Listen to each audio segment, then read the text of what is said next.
Doctor Manoj Mahapatra consultant nephrologist and kidney transplant physician AMRI hospital आपण मानक स्वागत करुच्ची आमर बीइंग ए लाइव चैनल रे। तो आज आम जाना साप कामुड़ा विषय साप कामुड़ा कौन आए किपर भाव में आमको सचेतन होगा पड़ो। साप कामुड़ा मुख्यतः वर्षा दिनिया गोटे अत्यंत प्रकार कमन प्रॉब्लम।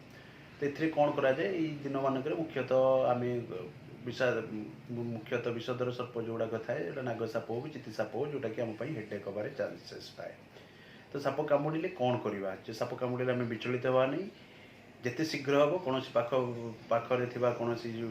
क्वाक मान पाख न जाए निकटस्थ भल हॉस्पिटल को इमिडिएट भाव में देखा दरकार। तो से आमर जेकोसी साप कामुड़ी ना प्रथम जाना दरकार। द्वितीय एनवेनोमेसन बा तार कौन विष प्रक्रिया आरंभ होलानी ना जमी कहीं पाख जो जगह कामुड़ी से फुलवा आरंभ करवा तार जिन सिम्पटम्स गुड़ाक स्टार्ट हो जमी कहीं पेट अंटा काटा पेट दरज रहा मुंड बुलेवा निश्वास प्रश्वास नबार दर कष्ट लगे छाती दरज लगे एवं आखि टे घुमेला भाया लगे ये सब जिन गुड़ा जो सिम्पटोमेटिक आसूँ मैंने निहाती भाव में अति शीघ्र भाव में जेकोसी पाख हॉस्पिटल आमको भल हॉस्पिटल देखा पड़ो। तो सेठी पहुँचले आमको प्रथम कथा कौन करने को पड़ो जे से जगह टी आपण मैंने जो जगह साप कामुड़ी इमोबिलाइज करके रखु एवं जिते शीघ्र संभव ताको परीक्षा विषाक्त परिक्रमा जदि परीक्षा देखा जाऊँगी विषाक्त ये को तो जिते शीघ्र संभव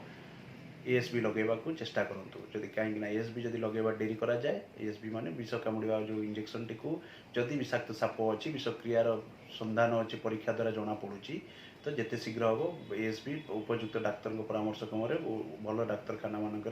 लगेवा आरंभ करूँ। तो ये मोर कहवा कथा जो चिति साप कामुड़िया मुख्यतः लोक मानकर जो प्रोब्लेम थाए सहित गोटे किडनी फेल्योर हबार चांसेस थाए। तो चिति साप कामुड़े किडनी फेल्योर हम बोली आम केमती जाना से कौन हुए आर्लियर फेज रे सेटा अंटाटा को दरज लगे आरंभ करे तली पेट दरज लगे आरंभ करे परिस्रा टे बेले बेले कमिबा आरंभ करे। तो ये भाव में सिम्पटम देखागला मैंने निहाती भाव में आर्लिएस्ट फेज रे निकटस्थ बहुत भल हॉस्पिटल को रोगी को निश्चय भाव में नेवा दरकार जो यूरिया क्रिएटिनिन लेवल आ मॉनिटरिंग सिस्टम थिबा दरकार। तो ता करबा द्वारा एवं जदि किडनीर इनवॉल्वमेंट थाए जो यूरिया क्रिएटिनिन बढ़े बा कोआगुलर पैरामीटर गुड़े किसी एबनॉर्मल रहे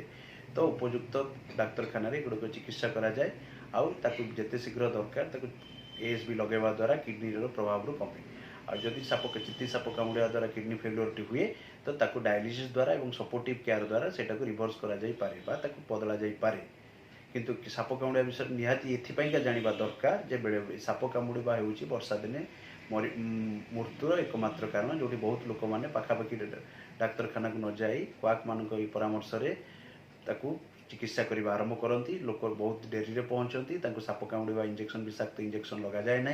कि न नहीं घर को पलि आसती लेट पहुँचा जो विभिन्न प्रकार कॉम्प्लिकेशन न्यूरोलॉजिकल कॉम्प्लिकेशन हो किडनी हो